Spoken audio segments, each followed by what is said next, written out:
Good morning, students. I am Indra Chauhan and I am teaching you lesson 13.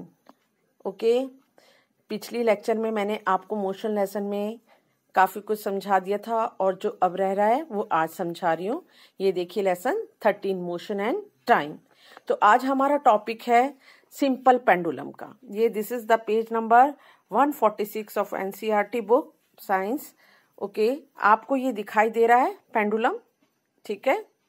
ये आपको ये rest stage पर पड़ा हुआ है पेंडुलम और ये आपको मोशन करता हुआ दिखाई दे रहा है पेंडुलम। दिख रहा है सब बच्चों को? देखिए तो आज अब मैं सिंपल पेंडुलम के बारे में समझाने चाह रही हूँ।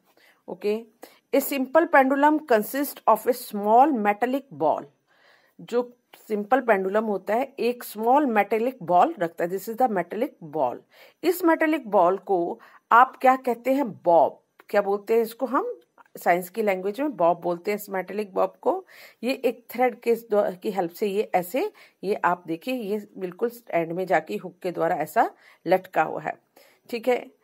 अच्छा, a simple pendulum consist of a small metallic ball और ए पीस ऑफ स्टोन।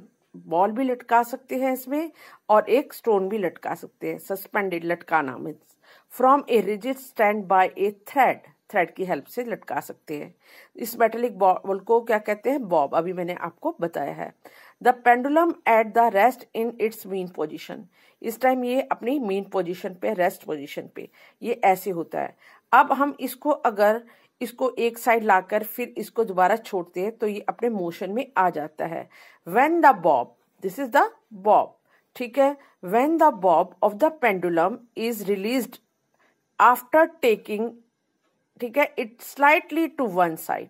थोड़ा सा इसको एक साइड यूं करके इसको यूं करके यूं छोड़ोगे आप तो ये एक साइड से फिर ये मोशन करना स्टार्ट कर देगा। It begins to move to and fro motion. इधर जाना और फिर उधर जाना, इधर जाना और उधर जाना, that is called oscillatory motion. ऐसे मोशन को कहते हैं, टू और फ्रो मोशन को क्या कहते हैं? ऑसिलेटरी मोशन कह जाते हैं। ये अपना ऑसिलेटरी मोशन स्टार्ट कर देता है। अब ऑसिलेटरी मोशन स्टार्ट करने में देखिए इसका एक ऑसिलेटरी मोशन जो है, ऑसिलेशन क्या कहलाएगा? जब ये अपनी मीन पोजीशन पे, यहाँ पर ये अपनी मीन पोजीशन पर है, दिख रहा है आपको सबको।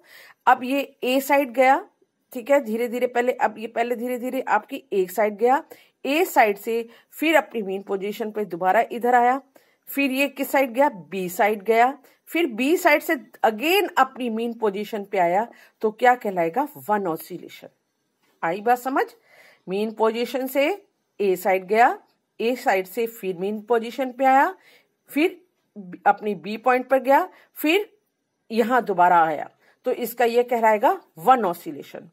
इस वन ऑसिलेशन को करने में जो इसका टाइम लगता है that is called time period. What is called? That is called time period. उसको बोलते हैं हम टाइम पीरियड। अब है हमारे टाइम की जो यूनिट होती है, इधर हम आपको दिखा देती हूं मैं, ठीक है। यहाँ पर टाइम पीरियड की आपकी डेफिनेशंस भी लिखी हुई है। द टाइम टेकन, देखिए मैं अंडरलाइन कर रही हूँ आपके सामने, देखिए the time taken by the pendulum to complete one oscillation is called time period. Understand? अब ये कंप्लीट हो गया आपका टाइम पीरियड। अब हम आते हैं कि टाइम की यूनिट क्या है, इसको कैसे नापा जाता है। The basic unit of time is second. आप सबको ही पता है कि यूनिट की बेसिक यूनिट क्या है, टाइम की बेसिक यूनिट क्या होती है? सेकेंड, ठीक है। इसको लार्जर यूनिट में अगर शो करना चाहे तो मिनट या आवर्स होती है, ठीक है। तो हम आपको ये इसकी टाइम की यूनिट को मैंने आपको बता दिया है। ज्यादातर इसको सेकंड में हम शो करते हैं। अब मैं आपको बता रही हूँ स्पीड के बारे में, ठीक है। किसी भी चीज की स्पीड अलग अलग होती है। ये मेजरिंग स्पीड टॉपिक पर हम अब आ रहे हैं। ओके, स्पीड टॉपिक लेती हूँ मैं। तो स्पीड, किसी भी चीज को नापना, आप स्कूल से घर आ रहे हो, घर से स्कूल जा रहे हो, किस स्पीड से जा रहे हो, कितनी स्पीड से आ रहे हो, ठीक है, ये सब क्या होता है? इसको कहते हैं स्पीड। आपकी गति क्या है, आपकी स्पीड क्या है? किसी की स्पीड स्लो है, किसी की स्पीड फास्ट है, ठीक है ना, ये देखते ही हो आप।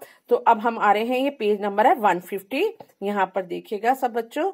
Once you know the speed of an object, you can find the distance moved by an in the given time.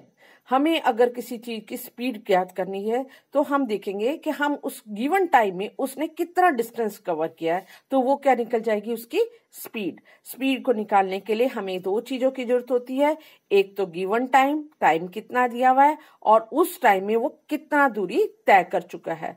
तो हम इससे क्या निकाल लेते हैं, स्पीड। तो ये देखो डिस्टेंस कवर्ड, ठीक है, डिस्टेंस कितना कवर किया है, स्पीड, इसका फॉर्मूला क्या है, स्पीड इंटू टाइम। और अगर हम इसको इधर ले जाएंगे, स्पीड को इधर ले जाएंगे, तो क्या हो जाएगा, स्पीड इक्वल टू, यहाँ पे लिखिए speed equal to D upon T, ठीक है ना। तो आ गया ये formula, distance covered speed into time. और अगर आपको स्पीड निकालनी है तो speed equal to D upon T, D means distance, T upon time, ठीक है। तो ये स्पीड को निकालने का फॉर्मूला है कि किसकी स्पीड कितनी है, किसकी स्पीड कितनी है। तो ये कैसे निकाला जाता है, उसके टाइम पे और उसने कितना डिस्टेंस कवर किया होता है। अच्छा, अब जो स्पीड को नापने का जो आपका इंस्ट्रूमेंट होता है उसको देखिए आप। जो स्पीड को नापने का इंस्ट्रूमेंट होता है उसको क्या कहा जाता है, जो स्पीड को, स्पीडोमीटर। इट रिकॉर्ड्स, ठीक है, it records the speed directly in kilometre hours. जो स्पीडोमीटर होता है आपकी गाड़ी में, स्पीडोमीटर लगा हुआ होता है, वो बताता है कि आपकी स्पीड इस टाइम कितनी चल रही है, उसकी स्पीड कितनी चल रही है, ये बताया जाता है। तो अब ये जो है, there is also another meter then measure the distance moved by an object, ठीक है। तो अब जो है ओडोमीटर्स के द्वारा नापते हैं कि उस चीज ने कितनी स्पीड आज तक मतलब तय कर ली है। ओडोमीटर से क्या पता चलता है कि कितनी स्पीड उस व्हीकल ने, कितना डिस्टेंस कितनी देर टाइम में कवर कर लिया है, ये ओडोमीटर बताता है। Odometer tell us how much distance you have covered in what time, कितने टाइम में आपने कितना डिस्टेंस कवर कर लिया है। ये आपकी गाड़ी, कार में ओडोमीटर लगा हुआ होता है, एक स्पीडोमीटर लगा हुआ होता है। ये देखिए इनकी डैशबोर्ड का, कार का डैशबोर्ड है, तो ये आप स्पीडोमीटर और ये आपका ओडोमीटर लगा हुआ है। आज के लिए इतना बहुत है बेटा, और मैं आपको अब कुछ क्वेश्चन दूंगी, ठीक है। Have a nice day and thank you.